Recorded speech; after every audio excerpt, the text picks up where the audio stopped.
Hello everyone, welcome to Chemistry Academy. This is the 14th episode of our PYQ discussion for JEE Mains 2024. दिन बहुत कम रह गए हैं, अब तो करीब करीब बस 20 डेज ही आपके एग्जाम्स के लिए रह गए हैं, राइट? सो इस पर्टिकुलर पेपर में हम जब डिस्कशन शुरू कर दें तो यहाँ एक जो बहुत इंपॉर्टेंट चीज़ सीखने को मिलती है कि कई बार आपको बेस्ट आंसर निकालना पड़ सकता है और हो सकता है कि वो भी पूरी तरह से सही हो ना हो। ये पर्टिकुलर पेपर में कुछ ऐसे क्वेश्चन हैं जिनकी एक्यूरेट आंसर की तो डेफिनेटली एनटीए ने नहीं दी है। क्यों, क्या, कैसे, वो तो हम कह नहीं सकते, क्योंकि आप जानते हैं कि एनटीए में आप ऑब्जेक्ट कर सकते हैं बट ज़रूरी नहीं है कि वो एक्सेप्ट हो। और इसी वजह से कई बार मेंस की जो रिज़ल्ट होते हैं उससे बच्चे बहुत निराश होते हैं, क्योंकि अब ये पूरी तरह से किस्मत की बात है कि किस बच्चे के हिस्से में वो पर्टिकुलर पेपर आया जहाँ डिस्प्यूट है, जहाँ आंसर की जो है वो क्लियर एक्सप्लेन नहीं की गई है। ठीक, आइए शुरू करें। शुरू करने से पहले मैं आपको याद दिला दूं कि अगर आपने अभी तक हमारे चैनल को सब्सक्राइब नहीं किया है तो please subscribe to our channel right away. और अगर आपको हमारे ये सारे वीडियोस प्लस हमारी रिवीजन सीरीज से कोई बेनिफिट हो रहा हो, आपको पसंद आती है, तो do not forget to share it with your family, friends, peers, right? आपका एक छोटा सा जेस्चर डेफिनेटली हम लोगों को आगे बढ़ने के लिए बहुत हेल्प करता है। इट हेल्प्स अस ग्रो, तो do this small bit for us. आइए शुरू करते हैं। तो फर्स्ट क्वेश्चन, यही पहला क्वेश्चन में ही प्रॉब्लम आ जाती है। यह जो पहला क्वेश्चन है, रीजन असर्शन पिछले 2-3 सालों में आपने देखा होगा इसकी काउंट बढ़ रही है और अधिक आना शुरू हो गए हैं, है ना? बहुत पहले जेईई एडवांस ने रीजन असर्शन बंद कर दिए थे क्योंकि इनके आंसर की यूजुअली बहुत ही अलग अलग लोगों के परसेप्शन बेस्ड होती थी। बहुत कम रीजन असर्शन ऐसे होते हैं जो यूनिवर्सली सभी लोग एक ही आंसर पर लैंड करें, और परसेप्शन बेस्ड हो जाते हैं कई बार रीजन असर्शन, है ना? तो यहाँ बात करें 6 एनुलिन। पहले तो ये वर्ड एनुलिन आप सबको पता होना चाहिए। एनुलिन जो होगा वो होमोसाइक्लिक सिस्टम होगा, कार्बन कार्बन की साइकिल होंगी और उनके अंदर alternate setting of pi bond होना चाहिए। अब alternate setting of pi bond मतलब कॉन्जुगेशन, तो इवन नंबर ऑफ कार्बन ही इस पर्टिकुलर सिस्टम को बनाते हैं।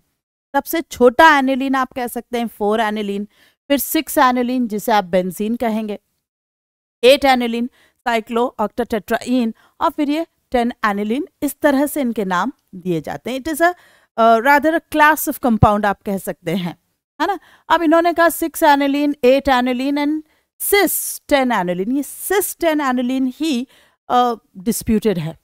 Are respectively aromatic. चलिए, ये तो किंग ऑफ एरोमेटिसिटी हमारा बेंजीन है, नो प्रॉब्लम, एरोमेटिक। ये बार बार मैं आपको रिपीटेड याद दिला रही हूँ कि ये साइक्लोऑक्टाटेट्राईन है और ये not aromatic as per the question. Otherwise specific बात करूँ तो it should be non aromatic. But non and anti दोनों को हम देख रहे हैं कि मेंस के पेपर में नॉट एरोमेटिक के नाम से पूछा जा रहा है, तो it is not aromatic. Well and good. अब सवाल यह है कि यहाँ तो लिखा है सिस 10 एनुलिन और यहाँ it is not all cis annulene, right? अगर ऑल सिस एनुलिन की बात करी जाती तो जो स्ट्रक्चर बन रहा है या जो स्ट्रक्चर होना चाहिए वो 1, हमें 10 कार्बन इस तरह से चाहिए, 1 2 3 4 5 6 7 8 9 10, ठीक? और इनके अंदर ये सारे के सारे जो बॉन्ड्स हैं वो सिस ज्योमेट्री में होना चाहिए। ये हम कैसे कह पा रहे हैं? क्योंकि अगर आप एक इंडिविजुअल डबल बॉन्ड पे हाइड्रोजन्स रखें तो आप देख सकते हैं कि इस डबल बॉन्ड के अबाउट ये दोनों हाइड्रोजन एक तरफ और ये दोनों कार्बन्स एक साइड पर बने हुए हैं, तो ये बॉन्ड कैसा हो गया? सिस ज्योमेट्री में। सेम आप बात इस बॉन्ड के लिए भी कर सकते हैं, इसके लिए भी और इसके लिए भी। तो ये जो आपकी ज्योमेट्री है ना, ऑल सिस है। यहाँ पर हर डबल बॉन्ड जो है वो सिस ज्योमेट्री में बना हुआ है, ठीक? सिर्फ सिस 10 एनुलिन कुछ होता ही नहीं है, बिकॉज आपको बोलना पड़ेगा इट इज सिस सिस सिस सिस सिस 5 बार बोलना पड़ेगा, या आपको बोलना पड़ेगा ऑल सिस साइक्लो टेका पेंटाइन, है ना, 10 कार्बन 5 डबल बॉन्ड्स तो पेंटाइन। जब मैं बात इस स्ट्रक्चर की करूं तो मुझे ये सिस ज्योमेट्री में वैसे ही है, ये बॉन्ड सिस में है और ये सिस में है, लेकिन ये जो दो बॉन्ड्स हैं ये ट्रांस ज्योमेट्री में है। आप देखिए ये ऐसा डबल बॉन्ड के अबाउट ज्योमेट्री जा रही है, सो ये कैसी हो गई, ट्रांस ज्योमेट्री हो गई है। अब प्रैक्टिकली 10 एनुलिन जो है वो इस ज्योमेट्री में एग्जिस्ट नहीं करता, ऑल सिस नहीं बना पाता, क्योंकि अगर उसको ऐसा एग्जिस्टेंस रखना है, ऐसे उसको एग्जिस्ट करना है, तो ये बॉन्ड एंगल 144 डिग्री होगा, पर हाइब्रिडाइजेशन तो sp2 है, तो चाहिए कितना 120, मिल कितना रहा है 144, तो ये जो एंगल इंक्रीज हुआ उसकी वजह से यहां पर स्ट्रेन डेवलप हो जाएगा, राइट और ये जो स्ट्रेन डेवलप हो जाता है उसके कारण दिस स्ट्रक्चर बिकम्स अनस्टेबल। तो अब मॉलिक्यूल जब अपनी स्टेबिलिटी के लिए बढ़ता है तो आप देखिए this is close to naphthalene. अगर ये दोनों हाइड्रोजन हटकर यहाँ एक एक्सटेंशन ऑफ सिंगल बॉन्ड आ जाए तो इट इज नेफ्थलीन। तो ये ज्योमेट्री जो है इसकी स्टेबल है और it exist in this particular arrangement. हाँ, हाइपोथेटिकली अगर वो इस तरीके से एग्जिस्ट किया होता, पॉइंट नंबर 2 प्लेनर भी होता, क्योंकि जरूरी नहीं है उसके बाद वो प्लेनर हो। अब जैसे ये 8 पर ही ये जो साइक्लोऑक्टेट्राइन था ये नॉन प्लेनर हो चुका होता है ना, और इसकी जो अरेंजमेंट है वो आप बोट शेप देखते हैं कि भाई ये बोट शेप है, नॉन प्लेनर है, नॉन एरोमेटिक है। तो वैसी ही कुछ उम्मीद इस स्ट्रक्चर के लिए भी की जाती है कि अगर ये इस ज्योमेट्री में ऑल सिस होता तो ये non planar somewhat like boat का कोई अरेंजमेंट लेकर एग्जिस्ट करता, ये प्लेनर तो नहीं होता। Anyhow by the end of this whole discussion the conclusion is this structure had to be not aromatic. Okay, ideally it is non-aromatic but again not aromatic, whereas यहाँ पर दिया हुआ है कि 10 एनुलिन is aromatic, right? तो हमारे हिसाब से this statement should have been false, क्योंकि 10 एनुलिन is not aromatic, ये false होना चाहिए था। Planarity is one of the requirement of aromatic system, yes, very true, ये स्टेटमेंट ट्रू होना चाहिए, ठीक। तो A is not correct but R is correct, this should have been the answer, है ना, this should be the answer, should be the answer, but NTA has given answer A मतलब both A and R are correct and R is the correct explanation of A, but A is not correct, A is incorrect, और सिर्फ इसी कारण से पहले 3 option हट गए। और ये सिर्फ हम नहीं कह रहे, NTA ने खुद ने ही 26 जुलाई 2022 सेम उसी साल जस्ट एक दिन पहले 24 घंटे पहले ये जो पेपर आया, मॉर्निंग सेशन का ही पेपर था, which of the following compound is not aromatic, और ये देख लिया आंसर NTA ने खुद ने सी दिया है 26 जुलाई के पेपर में। तो वी आर जस्ट स्पीचलेस, अपन कुछ कह ही नहीं सकते हैं। तो अब ऐसे में जो बच्चे इस पेपर में डी आंसर टिक करके आए हैं वो अपनी तरह से अपनी तरफ से एकदम सही है, बिल्कुल करेक्ट अपने केमिस्ट्री के नॉलेज के हिसाब से आंसर टिक करके आए हैं। बट क्या कहूँ मैं, बस दे वर अ लिटिल अनलकी। NTA ने इसका आंसर A दिया, और जहाँ तक मुझे पता है फाइनल की में भी इस आंसर को A से D में चेंज नहीं किया गया, जबकि खुद ही के 2 अलग अलग की में इस कॉन्सेप्ट पे वेरिएशन है। हमें मेंस के पेपर में इस तरह की चीज़ लगभग हर साल कभी फिजिक्स, कभी केमिस्ट्री, कभी मैथ्स देखने को मिलती ही रहती है। इसका कोई सोल्यूशन भी नहीं है, ये इतने वास्ट लेवल पर एग्ज़ाम हो रही है, आप किसे चैलेंज करेंगे, आप क्या करेंगे, क्या एविडेंसेस लगाने के बाद सोल्यूशन आता है, इन सब चीज़ों का हमारे पास कोई जवाब है ही नहीं। हमारे पास क्या, मेरे ख्याल से इंडिया में किसी के पास भी नहीं है ना। So just be ready for this, do your best, आप आंसर करके आए, अपनी तरफ से बेस्ट करके आए। अब उसके बाद थोड़ा बहुत 19-20 हो तो you have to just bear the pain, there is no other alternative. I hope कि such questions do not just make your selection in and out zone, या मतलब ये इस तरह का क्वेश्चन कि बस ये एक क्वेश्चन की वजह से आप एडवांस के लिए एलिजिबल हैं और नहीं है, उस जोन में आपकी एंट्री ना हो, आप इसके बावजूद भी अपना क्वालिफाइंग कट ऑफ पार कर पाए, देन इट इज़ बेटर। क्योंकि आप अगर पार कर पाएंगे तो आपके पास एडवांस है, और वहाँ ऐसी चीज़ें आई डोंट रिमेंबर कि कहीं हुई है या देखने को मिलती है। ठीक, वहाँ बातें करना या अपनी बातें रखना और उन्हें लॉजिकली एक्सेप्ट होने की probability is far far more, so at least you just get qualified. आइए, in the above reaction product B is, next question पर हम आ गए हैं।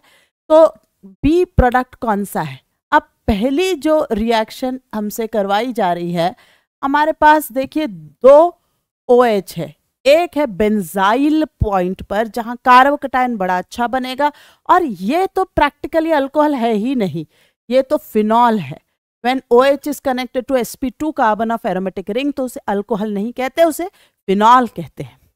Okay, and this is alcohol, and alcohol और phenol they are entirely different in terms of their reactions। यहाँ पर जब इस रिएक्शन को HCl के साथ ट्रीट किया जा रहा है तो ये बेंजाइल वाला जो OH है, अल्कोहलिक वाला है, ये तो प्रोटोनेट होके कार्बोकैटायन बनकर यस सब्स्टिट्यूशन रिएक्शन बिल्कुल दिखाएगा, और यहाँ हमें CH2Cl और यहाँ OH ऐसा का ऐसा कंटिन्यू हो गया। ये आपका आ गया स्ट्रक्चर फॉर ए। अब इसकी रिएक्शन NaI से कराई, बताइए ये कौन सी रिएक्शन है? बड़ी फेमस नेम रिएक्शन, NCERT में इसका जिक्र है। It is Finkelstein's reaction, halogen exchange की रिएक्शन है, और ये SN2 है ना, ये SN2 है, हैलोजन एक्सचेंज की रिएक्शन है। तो CH2 जो Cl है वो एक्सचेंज होकर आयोडीन हो जाएगा, और ये फिनॉलिक OH ऐसा का ऐसा अनरिएक्टेड बी में पास ऑन हो जाएगा।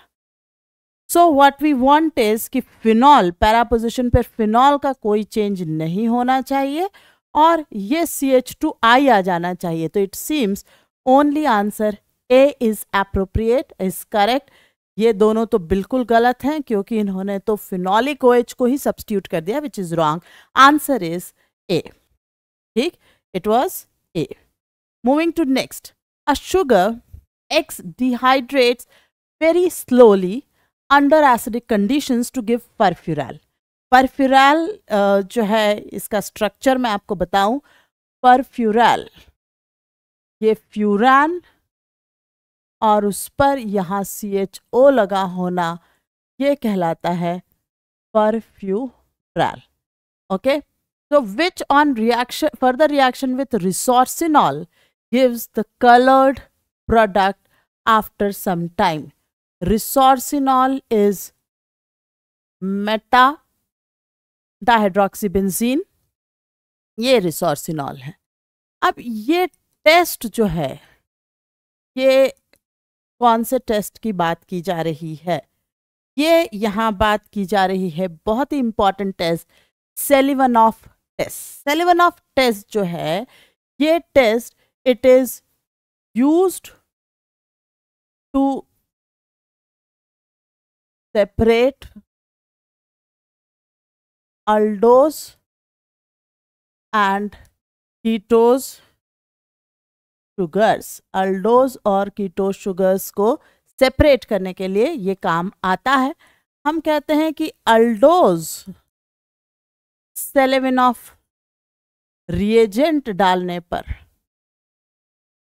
नो कलर, या आप कहेंगे वेरी वेरी स्लो कलर, बहुत धीरे धीरे कलर आएगा।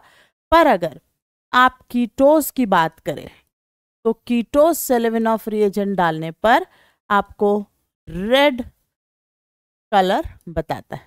और सेलेविनॉफ रिएजेंट क्या है? Resorcinol plus HCl, that is Seliwanoff reagent. Solvent आप इथेनॉल यूज कर सकते हैं। आइए NCERT लैब मैनुअल से ये अपन यूज कर रहे हैं। यहाँ आपको, क्योंकि फर्फ्यूरैल रास्ते में बनता ही है, तो या तो आप कीटो पेंटोज लीजिए या कीटो हेक्सोज लीजिए। Okay, you can not take anything less than 5 और 6 कार्बन सिस्टम। ये देखिए, ये है आपका कार्बोहाइड्रेट या आपका मोनोसेकेराइड, चाहे वो पेंटोज है। इफ इट इज पेंटोज तो ये हाइड्रोजन हो जाएगा, इफ इट इज हेक्सोज तो ये CH2OH हो जाएगा। अब इस रिएक्शन में होता क्या है, आइए वो देखें, है ना। तो इस रिएक्शन में ये जो हाइड्रोजन है ये इस कार्बोनिल पर अटैक करके ये इस तरह का रिंग क्लोजर दिखाएगी। ओके, अब ये जो रिंग क्लोजर आपका बना है यहाँ पर, यहाँ से नेक्स्ट स्टेप पे प्रोसीड करते हुए यहाँ दिस, यहाँ कार्बोकेटायन बना है। Of course this is stable carbocation due two plus R, और हाइड्रोजन की शिफ्ट यानी पिनेकोलोन रीअरेंजमेंट होते हुए ये आपका CHO आ गया। ठीक है, अब इसके बाद there is loss of 2H2O। जैसे एक हाइड्रोजन यहाँ है, ये H2O गया और ये H2O गया, ये आपका फर्फ्यूरैल डेरिवेटिव, ठीक, ये तैयार हो गया। अगर ये पेंटोज शुगर था तो यहाँ हाइड्रोजन है, और ये अगर हेक्सोज शुगर था तो ये CH2OH रहेगा। अब रिसोर्सिनॉल के साथ ये कलर्ड प्रोडक्ट बनाता है।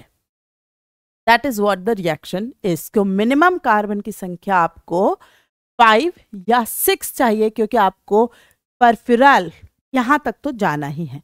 और फर्फ्यूरैल में कितने कार्बन हैं? फर्फ्यूरैल में 5 कार्बन है ना। 1 2 3 4 5 कार्बन हैं। Ideally this question, I don't know क्यों ये इस तरह से पूछे, अदरवाइज सेलेविनॉफ जो मेन पर्पस है वही ये है कि अल्डोजेस इसको नहीं देंगी और कीटोजेस देंगी। इन्होंने उसका वो पर्टिकुलर पॉइंट की very slowly under acidic condition, very slowly is a case of aldose. अब अगर आप वहां उस मोमेंट पर अल्डो पेंटोज, अगर आप सिर्फ इतना भी करें कि 5 कार्बन तो होना ही चाहिए, तो आपका आंसर ए तो आ जाता है। लेकिन हो सकता है कई बच्चों का पेन अटका हो, रुका हो कि भाई ये अल्डो की बात कर रहा है, तो yes, in the given set that is the correct answer, बिल्कुल, क्योंकि वेरी स्लोली दे रखा है, ये अल्डो शुगर्स करते हैं। ठीक, तो answer is A, tetrose oxalic acid and keto tetrose ये टेस्ट नहीं देंगे। Seliwanoff test, do memorise it. Seliwanoff का reagent is resorcinol and HCl। ठीक, it starts from 5 and 6 carbon. Practically it is used to differentiate aldose and ketose sugars. ठीक, आइए बढ़ते हैं question number 4 पर। क्वेश्चन नंबर 4 हमारा है इन केरियस मेथड। केरियस मेथड पर क्वेश्चन आ गया, और estimation of halogen 0.45 gram of an organic compound gave 0.36 gram of AgBr. So by simple law of POAC, the bromine in 0.36 gram of AgBr was present in 0.45 gram of organic compound. Find out the percentage of bromine in the compound. I think that is a very direct question. But anyways, what is Carius method? ये मैं आपको याद दिलाऊं। इस तरह की एक sealed Carius tube होती है। ओके, इस Carius ट्यूब के अंदर हम छोटी सी कैपिलरी के अंदर ऑर्गेनिक कंपाउंड डालते हैं। ये ब्लू कलर का जो है ये AgNO3 डला हुआ है और फ्यूमिंग HNO3 डला हुआ है।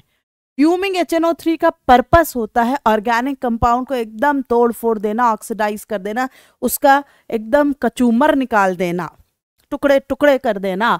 तो वो टुकड़े टुकड़े आखिर जाएंगे कहाँ? इस सोल्यूशन के अंदर। ओके, और उन टुकड़े टुकड़े जो एकदम मॉलिक्यूल के टुकड़े टुकड़े हो गए हैं, वो उसके अंदर जो भी हेलोजन होगा वो इस AgCl के साथ रिएक्ट करके बना लेगा AgX।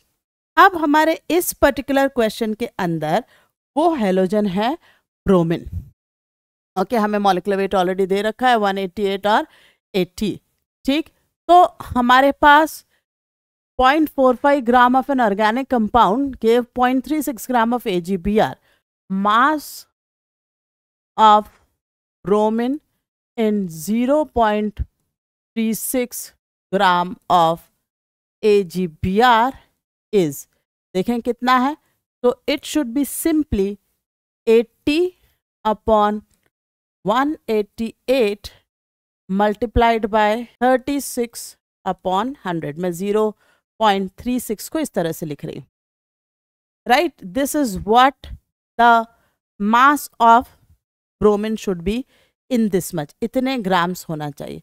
तो directly you can say now the percentage of bromine in organic compound is, this total has come from original compound 0.45 gram, so 80 upon 188 into 36 upon 100। ठीक, और ये सब किस में प्रेजेंट है, तो इसके डिनोमिनेटर में 0.45 ग्राम ऑफ ऑर्गेनिक कंपाउंड। मुझे तो परसेंटेज चाहिए, so multiplied by 100, this should be my answer. और इसको अगर हम फर्दर सॉल्व कर लें तो क्या आ रहा है देख लेते हैं। तो what I am getting is 16 upon 47 into 100। मैं इस 47 को रफली अगर 48 मान लूँ तो this is nearly 1/3 into 100%। So 1/3 is, आप कह सकते हैं 33.33% के आसपास आंसर होना चाहिए, and that gives us answer A 34.04%। तो केरियस मेथड में we use particular sealed Carius tube, उसके अंदर हम HNO3 डालते हैं और हीट करते हैं, साथ में AgNO3 डालते हैं, and then we get the precipitate of AgX. So question number 5. Question number 5 is of the match list. Match list 1 with list 2. List 1 में आपको कुछ नाम, कुछ reagent के नाम, reaction के नाम दिए। List 2 में आपको अलग अलग स्टेटमेंट दिए, इनसे मैच करना है, राइट। चलिए शुरू करते हैं। तो सबसे पहला ए जो दे रखा है वो दे रखा है बेंजीन सल्फोनाइल क्लोराइड। तो what is this benzene sulfonyl chloride? PHSO2Cl, ये होता है बेंजीन सल्फोनाइल क्लोराइड। एनसीईआरटी में अमीन्स चैप्टर जो है आपको पार्ट 2 12th का जो वॉल्यूम पार्ट 2 है उसमें मेरे ख्याल से 4th यूनिट के अंदर ये प्रेजेंट है, and it is called Hinsberg's reagent. कहाँ यूज होता है ये? Test for primary amine, secondary amine के अलावा it is also use to differentiate, to separate different degrees of amines from mixture, वहाँ ये इस्तेमाल होता है। तो अगर ये देखें कि ए इज हिंसबर्ग रिएजेंट, तो ए का मैच थर्ड होना चाहिए, है ना, हिंसबर्ग रिएजेंट ये होना चाहिए, और ऐसा होते ही आंसर सी हो गया। If you are so sure about this, आपका आंसर सी आ चुका है, लेकिन बाकी चीजों को भी हम मैच करते हुए पढ़ें। बी में आपको कहा गया है कि it is a Hofmann bromamide reaction. तो जरा हॉफमैन ब्रोमाइड रिएक्शन पहले याद कर ले, फिर आगे बात करें ये कौन सी है, मैं आपको याद दिलाती चलूं। तो अमाइड की रिएक्शन है ये, और इसमें हम 1 स्टेप डाउन, एक कार्बन की काउंट कम हो जाती है। ये बैलेंस रिएक्शन जो मैं लिख रही हूँ आपके सामने बहुत इंपॉर्टेंट है, क्योंकि हॉफमैन ब्रोमाइड ही अपने आप में बहुत इंपॉर्टेंट है। बहुत ज़्यादा इस पे क्वेश्चंस आते हैं, हर साल इस पे क्वेश्चन आ रहे हैं, है ना। तो आपको NaBr बनता है, प्राइमरी अमीन आपको यहाँ प्रोडक्ट में मिल रही है, और Na2CO3 जो एक कार्बन की काउंट आपकी डिक्रीज हुई है वो कार्बोनेट बन जाती है। ये देखिए, ये CO2 अब यहाँ पर प्रेजेंट है, ये CO2 क्या, ये कार्बोनिल वो Na2CO3 में प्रेजेंट है। लेकिन अब मैं आती हूँ लिस्ट 2 पे। तो it is a test of primary amine, no, amide की रिएक्शन है। It is preparation of primary amine, yes, but not the test, है ना। तो हमारे पास ये जो प्राइमरी अमीन है ये बन रहा है, इसका टेस्ट नहीं है। एंटीसेट्जेफ, Hinsberg, non reaction of isocyanate. तो आपको एकदम से देखने पर इसकी कोई भी मैच नजर नहीं आ रही है, but let me help you कि ये कैसे कहाँ किस मैच पे जाएगा। तो बी का मैं आपको मैकेनिज्म बनाती हूँ। इसमें क्या होता है, RCONH2, आप जो भी बेस लेंगे वो यहाँ से एसिडिक H हटाएगा, राइट। क्यों? एसिड बेस रिएक्शन, नाइट्रोजन से लगा H, ये हटा। नाउ ब्रोमीन पर इसने अटैक किया, तो RCONH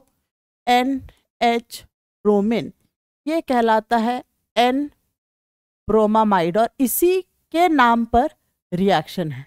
अब ब्रोमीन की प्रेजेंस से नाइट्रोजन से अटैच H तो और एसिडिक हो गया, है ना, और बन गया RCON- bromine.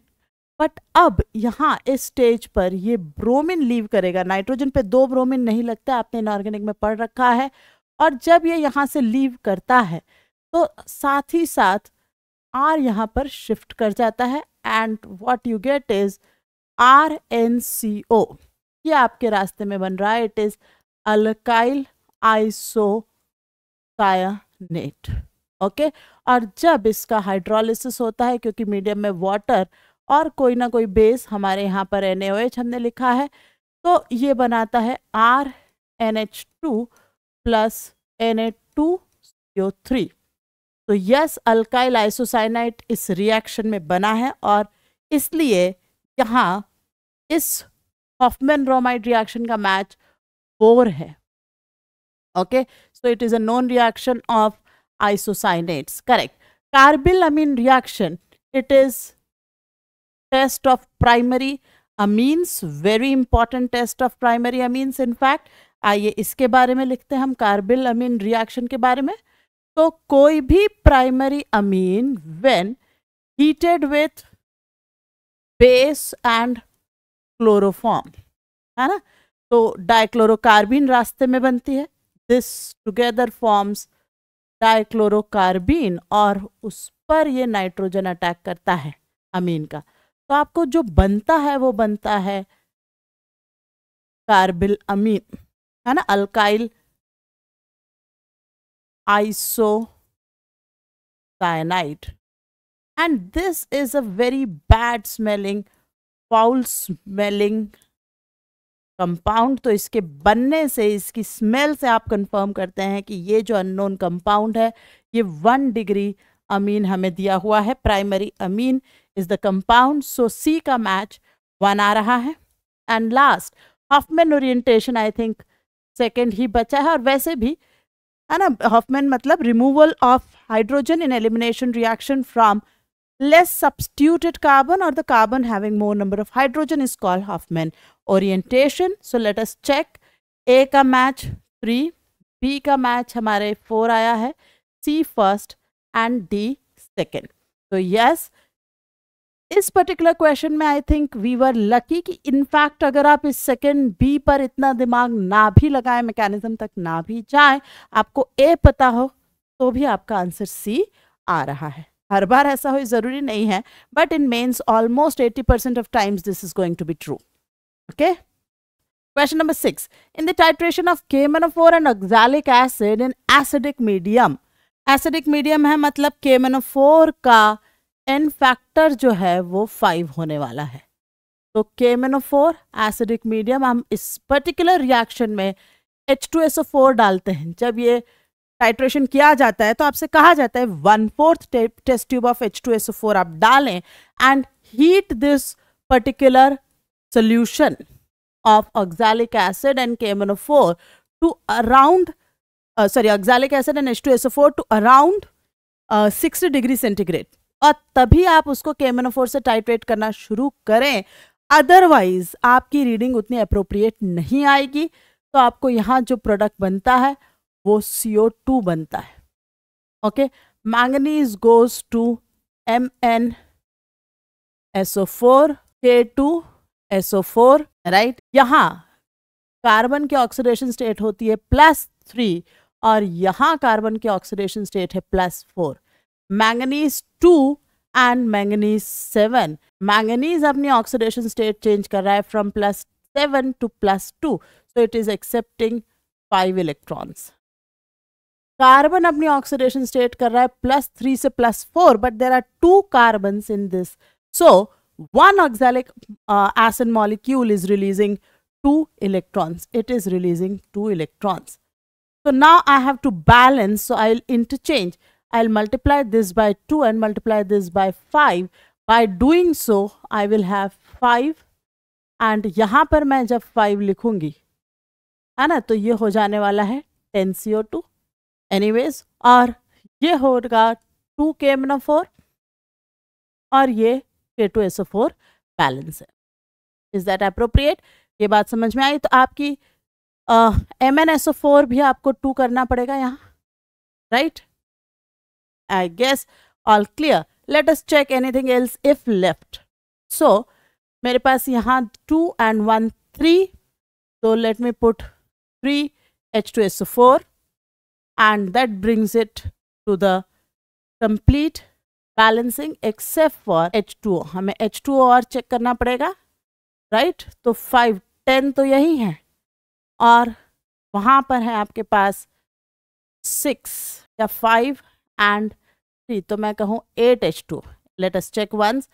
So potassium is matched manganese, मेरे पास ऑक्सीजन देखना है, वहाँ पर है। सो हमारी ऑक्सीजन भी यहाँ बैलेंस हो चुकी है। क्वेश्चन ने पूछा है in the titration of KMnO4 and oxalic acid in acidic medium the change in oxidation, हमसे चेंज पूछ रहा है। Okay, the change in oxidation number of carbon, तो कार्बन अकेले के बारे में बात करना है मुझे। तो कार्बन तो हमारा यहाँ +3 से कार्बन +4 में गया, तो चेंज अगर कहा गया तो change is only of 1, so answer should B 1 which was given, no problem. Moving to next, optical activity of an enantiomeric mixture is +12.6, है ना? तो enantiomeric mixture मतलब enantiomers are present. अब specific rotation of plus isomer is +30. Specific rotation क्या होता है? Rotation of a particular given molecule when it is present in 100% purity and the concentration is 1 gram per ml placed in a 1 decimeter tube. तो इसका observation है +30 degrees, और इस यहाँ आया है मिक्सचर का +12.6। अगर मिक्सचर भी प्लस है, इसका सीधा मीनिंग है कि डेक्स्ट्रो इज डोमिनेटिंग, है ना? डेक्स्ट्रो डोमिनेट कर रहा है।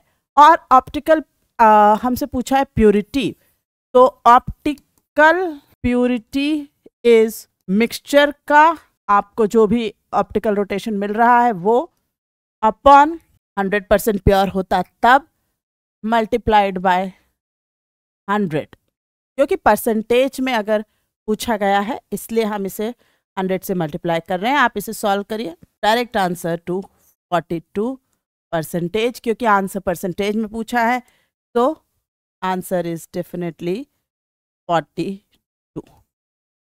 ठीक, तो ये हुआ हमारा question number 7। Question number 8, in the following reaction benzene plus oleum, okay, so benzene plus oleum, oleum is basically H2SO4 plus SO3 dissolve in it.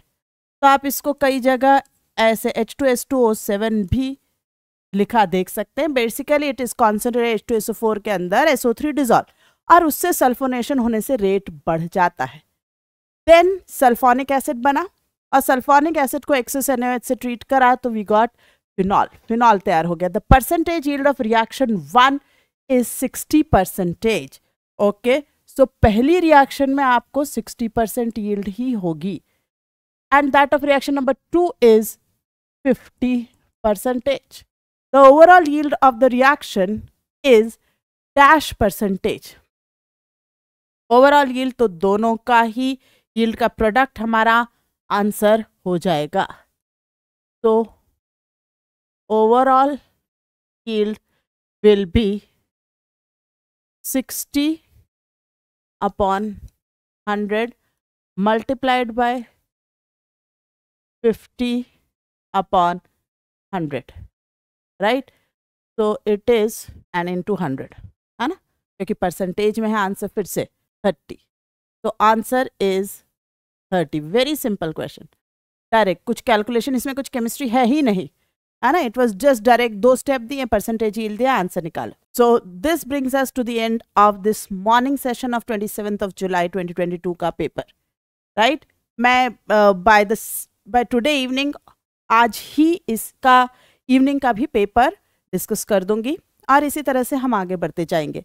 इसके बाद मैं आपसे एक पोल लेना चाहती हूँ कि after completion of 2022 July, because April we have already done, इससे पहले वाला सेशन हमारा ऑलरेडी कंप्लीटेड है, और ये जुलाई सेशन कंप्लीट करने के बाद what would you like to have, you want to go for 2023 के मेंस पेपर, और पीछे जाए 2021, 2020, 2019 के पेपर, कौन से पेपर आप डिस्कशन में लाना चाहते हैं.